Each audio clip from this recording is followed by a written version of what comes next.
Students, good morning to everyone. You all are very happy and in a smiling mood. It means you all are in laborious mood. छात्रों, आप सब जान लो, यदि आप मेहनत नहीं करेंगे, तन मन से नहीं पढ़ेंगे, तो छात्र जीवन भाई नहीं समझेगा। एक नई जानकारी दी जाए या आप जानते हैं पूरे ऑल ओवर वर्ल्ड और पूरे विश्व में जो लागू हुआ है आर्टिफिशियल इंटेलिजेंस, यानी उसका हिंदी होता है और कृत्रिम बुद्धिमत्ता, इतना फास्ट काम कर रहा है कि जो लोग भाई फास्ट काम नहीं करेंगे, तेज काम नहीं करेंगे, वे ब्रेक हो जाएंगे, नीचे हो जाएंगे। जो आगे थे वे आगे रहेंगे और जो पीछे थे पीछे हटते चले जाएंगे। इसलिए मेरे तरफ से एक सलाह रहेगी कि आप फास्टर बनो, बेहतर से बेहतर मेहनत, बेहतर से बेहतर खोज, बेहतर से बेहतर शौक, पढ़ाई की शौक। ठीक है, तो गत दिन जो पढ़ाई की गई थी अब उस पर हम विचार करेंगे। संधि के बारे में पढ़ाई की गई थी, तो संधि किसे कहते हैं, क्या क्या संधि का रोल है, सब बता दिया गया है। आज की पढ़ाई रहेगी संधि के भेद। एक बार फिर से हम लोग जान लें पिछली कक्षा के जानकारी के बदौलत। संधि का मकसद ही है दो या दो से अधिक अक्षरों के या वर्णों के सार्थक के मेल को हम संधि कहते हैं। यानी संधि करने पर, विच्छेद करने पर, और संधि विच्छेद हो जाए तो उसका अलग अलग अर्थ भी निकल जाना चाहिए। जैसे देव प्लस आलय बराबर देवालय। देव माने होता है देवता का जगह और आलय माने घर यानी मंदिर। तो कहीं भी संधि विच्छेद आप करेंगे, दो खंड में शब्दों को हो जाने के बाद भी उसके अर्थ का अस्तित्व बना रहना चाहिए। संधि हो गया। अब संधि को बांटा गया तीन भाग में, स्वर संधि, व्यंजन संधि और विसर्ग संधि। स्वर का मकसद ही है प्लस के पहले और प्लस के बाद। जैसे यह प्लस दिया गया है, देख रहे हैं प्लस प्लस सब जगह, संधि में तो भाई प्लस ही प्लस सब जगह होता है। तो प्लस से पहले और प्लस से बाद दोनों जगह स्वर मिलना चाहिए। यानी प्लस के जो पहले शब्द है, जैसे नदी हो गया, तो नदी में ई है, पूर्व पक्ष में ई है और फिर उत्तर पक्ष जाइए तो इस है, तो नदी प्लस इस बराबर नदीस हो गया। तो प्लस के पहले प्लस के बाद में सटे हुए दोनों तरफ स्वर का होना जरूरी है। उसी प्रकार से अब आता है आपका व्यंजन संधि। व्यंजन संधि में प्लस से पहले हमेशा हर एक अक्षर में हलंत का होना जरूरी है। मैंने उदाहरण दिया था कि गांधी जी का डंडा लेके चलते हैं, यानी हर एक अक्षर में डंडा लगा रहेगा। जैसे जगत प्लस ईश, जगत प्लस ईश, जगत दे दे हम, जगत प्लस ईश बराबर जगदीश, वाक प्लस मय बराबर वांग्मय। सब जगह ये डंडा, तिरछा डंडा इसे लगा रहेगा हर एक में। किसकी पहचान है? ये पहचान है व्यंजन संधि की। तीसरा है विसर्ग संधि। तो फिर गांधी जी का चश्मा, फिर जो दो गोला है ये लगा लीजिए। ये होता है जैसे हम दे दिया सरह और प्लस ज, मनः प्लस ज, ये हो गया सरोज, ये हो गया मनोज। निह प्लस रज, दु प्लस शासन, दुशासन। तो हर एक प्लस के पहले वाले अक्षर में हमेशा गांधी जी का दो चश्मा ऐसे लगा रहता है, याद कीजिए चश्मा लगा रहता है। और फिर जहां व्यंजन संधि है वह गांधी जी का दो डंडा लगा रहेगा। यही जो है व्यंजन संधि और स्वर संधि की असली पहचान है। और जो स्वर संधि है इसमें जानते हैं आप पूरा जो है 13 अक्षर रहेंगे और आई सब वर्तमान रहेंगे। ठीक है, तो आज हम लोग पढ़ेंगे स्वर संधि का 5 भेद हैं। दीर्घ संधि, गुण संधि, वृद्धि संधि, जड़ संधि और अयादि संधि। इसमें से हम पूरे संधि पर चर्चा करेंगे कि संधि कैसे बनता है, कैसे इसका विच्छेद होता है, कैसे इसको हम आगे जानेंगे। तो अब देखिए, ये इनका कहना है, स्वर संधि की पहचान अब जान गए। अब जानेंगे कि अब इसके 5 में से भेद में से पहला है दीर्घ संधि। परीक्षा के दृष्टिकोण से संधि विच्छेद कहीं किया रहेगा और कहेगा कि ये कौन सा संधि है, विसर्ग संधि है, स्वर है, दीर्घ है, गुण है, जड़ है, कौन संधि है। फिर कहीं कहीं दे सकता है कि संधि को आप विच्छेद करो, तो आप देख लेंगे सवाल किस तरह का रहेगा। तो ये पहला आपका भेद है दीर्घ संधि। दीर्घ संधि का कैसे हम पहचानेंगे और इसका मकसद क्या होता है, स्वर के साथ स्वर के मेल को हम कहेंगे स्वर संधि। बात तय हो गया। अब दीर्घ संधि किसे कहेंगे, तो दीर्घ का मतलब होता है उसको बड़ा कर देना। इसकी पहचान क्या है, इसकी पहचान तो भाई पहचान में चेहरा, जिसका जो चेहरा होगा एक समान होगा, याद कीजिएगा, फिगर। इसमें इसकी मूल पहचान है कि चाहे जैसा भी दीर्घ संधि का रूपरेखा बना रहे, दोनों का चेहरा एक समान होगा लगभग।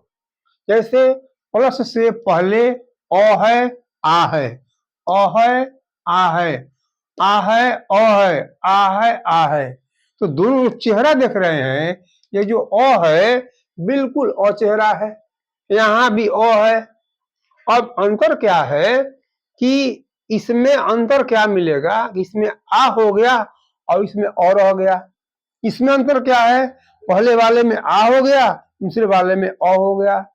पहले वाले में आ है, दूसरे वाले में भी आ है, लेकिन दोनों का जो फिगर है, जो चेहरा है दोनों का बिल्कुल एक समान है।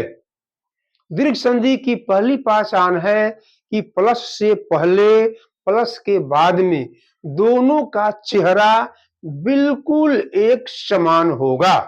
अब जरा हम आ जाए अगले अक्षर पर। अगला अक्षर है ई पर। देखें, जो ई है बिल्कुल इधर भी ई, इधर भी ई, इधर भी बड़ी ई है, छोटी ई है, छोटी ई, बड़ी ई, बड़ी ई, बड़ी ई, मतलब कि ई दोनों तरफ आ रहा है। जो चेहरा है बिल्कुल एक समान है। यहां भी देख लीजिए, ऊ है, ऊ है, ऊ है, दीर्घ ऊ है, दीर्घ ऊ हो सकता है, ह्रस्व ऊ हो सकता है, लेकिन अब चेहरा एक समान होगा। दीर्घ संधि का मतलब ये हुआ, इसका नाम इसलिए पड़ा, दीर्घ क्यों कहते हैं, यानी कि घुमा फिरा कर कहीं जाइएगा दीर्घ होगा। चाहे आ जाए, दीर्घ ई आ जाए, दीर्घ ऊ आ जाए, दीर्घ री आ जाए, कहीं न कहीं दीर्घ होगा ही। इस साइड में भले ही स्वर हो, ये भले ही ह्रस्व हो, भले ही दीर्घ हो, घुमा फिरा करके दीर्घ का होना जरूरी है। इसलिए इस संधि का नाम है दीर्घ संधि। अब एग्जाम्पल लिया जाए, यहां पर मूर है, यहां पर अरि है। मूर का मतलब होता है राक्षस, अरि मन दुश्मन, अर्थ निकल गया दोनों का। मूर नाम का राक्षस है, अरि माने होता है दुश्मन। तो भगवान कृष्ण ने, उनको मुरारी कहते हैं, उन्होंने मूर नामक राक्षस का नाश किया। इसलिए भगवान कृष्ण का एक और नाम दिया जाता है, कई एक नामों में से मुरारी। ब्रह्मा मुरारी त्रिपुरांत का नाम सुने संस्कृत में भी। तो इसमें मूर में अ लगा है, मूर में अ लगा है, यहाँ पर अ है, तो अ और अ मिलकर के आ हो। देखिए यहाँ मिल रहा है, अ है और अ है, आ हो गया। ये हो गया मुरारी। यहाँ पर मूर था, मूर में अ है, यहाँ अ है तो बन गया मुरारी। अ प्लस अ बराबर आ हो गया, मुरारी। देव है और आलय है। देव में अ है, आलय में आ है। एक तरफ बड़ी अ है, एक तरफ छोटी ए है। एक तरफ छोटी ए मिलेगा, कहीं बड़ी ए मिलेगा। लेकिन घुमा फिरा करके कहीं न कहीं आपको दीर्घ में आना पड़ेगा। तो यहाँ पर हो गया देव प्लस आलय बराबर देवालय। विद्या है और अर्थी है, यानी यहाँ दीर्घ आ है, यहाँ पर ह्रस्व अ है। विद्या प्लस अर्थी बराबर विद्यार्थी हो गया। यहाँ विद्या प्लस आलय बराबर विद्यालय हो गया। ये बहुत भारी संधि नहीं है। इसका पहचान क्या है कि दोनों का चेहरा एक समान रहेगा। अब देखिए चेहरा दोनों का एक समान है। यहाँ पर आ है, यहाँ भी आ है, यहाँ अ है, यहाँ भी आ है। बड़ा छोटा होगा लेकिन चेहरा समान रहेगा। ई है, यहाँ भी ई है, देखिए दीर्घकार हो गया। यहाँ भी नदी है और इंद्र है तो बन गया नदींद्र। याद कीजिएगा, इंद्र में हमेशा हर्षिकार होता है, हमेशा हर्षिकार होता है, और इसमें हमेशा दीर्घकार ई होता है। ऊपर में ऐसे आपको लगा रहेगा, ये दीर्घ ई है। यानी इसका मतलब होता है एक होता है ई ऐसे होता है, एक ऐसे ई होता है। ये दीर्घकार हो गया, यह हर्षिकार हो गया। तो मुनि में हर्ष इकार है और इंद्र में हर्ष इकार है, दोनों मिलकर हो गया दीर्घकार हो गया। ये वाला हो गया, ये देख रहे हैं आप, यहाँ ई है, ई है, ई मिल गया। नदी में दीर्घकार ई है और इंद्र में हर्ष ई है। तो यहाँ कह रहा है कि दीर्घ ई हो और ह्रस्व ई हो, जो अगर मिलेगा तो दीर्घ ई का निर्माण करेगा। तो नदी प्लस इंद्र बराबर नदींद्र हो गया। अब यहाँ देखिए मुनि है, हर्षिकार है, यहाँ पर ईश है, मैं बोला ना ईश दीर्घकार होता है। नदी और मुनि और ईश बराबर मुनीश हो गया। यहाँ दीर्घ ई है, फिर दीर्घ ई है, तो नदी प्लस ईश बराबर नदीश हो गया। आगे ऊ है और ऊ है, दीर्घ ऊ होता है बन करके। अब कहीं से मिल गया भानु, ऊ हो गया उदय, दीर्घ हो गया भानुदय। हरस ऊ मिलकर के दीर्घ दीर्घ मतलब वैसे देखिए यहाँ पर मुनि भानु में ऐसे ऊ था, यहाँ भानु में वैसे हो गया। तो यहाँ पर नी था तो नी में ऐसे ई था, यहाँ पर ऐसे ही हो गया, दाहिने से हो गया, यहाँ बाएं से था। अब यहाँ धातु और प्लस उष्मा, तो यहाँ पर देखिए धातु में हर्ष ऊ है, बाएं साइड से बनाया गया है। जब संधि हो, विच्छेद संधि हो गया तो देखिए दीर्घकार बन गया, ऊ हो गया। फिर है वधु है, उत्सव है, यहाँ पर ऊ है, यहाँ पर हर्ष है, बन गया वधुत्सव हो गया। यहाँ पर ऊ है, फिर यहाँ पर ऊ है, दोनों मिलकर के ऊ हो गया। ये हो गया भू प्लस ऊर्ध्व बराबर भूर्ध्व, मधु वधु प्लस उत्सव बराबर वधुत्सव।